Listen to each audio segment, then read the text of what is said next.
இன்றைக்கி நான் கொத்தமல்லி துவையல் செய்ய போகிறேன். 2 ஸ்பூன் உளுந்து போட்டுக்கலாம்.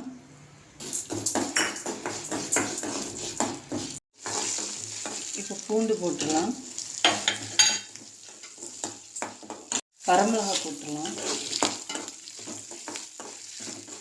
இப்போ எல்லாம் நல்லா சவக்கட்டும். தேங்காய் போட்டுடலாம்.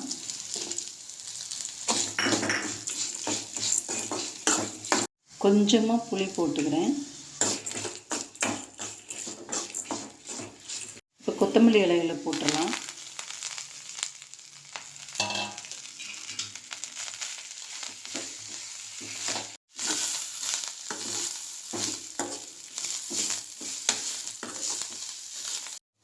இப்போ எல்லாமே வதங்கிச்சு, ஆஃப் பண்ணிடுறேன். இதை ஆற விட்டு லைட்டாக உப்பு சேர்த்து அரைச்சிக்கலாம். நான் இதை இப்போ அம்மியில் அரைக்க போகிறேன். நீங்கள் மிக்சியில் கொடுத்து அரைச்சிக்கலாம். துவையல் கரைக்கையில் உப்பு வச்சு அரைங்க. கொத்தமல்லி துவையல் ரெடி ஆயிடுச்சு. நீங்களும் வீட்டில் செஞ்சு பாருங்கள், ட்ரை பண்ணுங்கள், லைக் பண்ணுங்கள், சப்ஸ்கிரைப் பண்ணுங்கள்.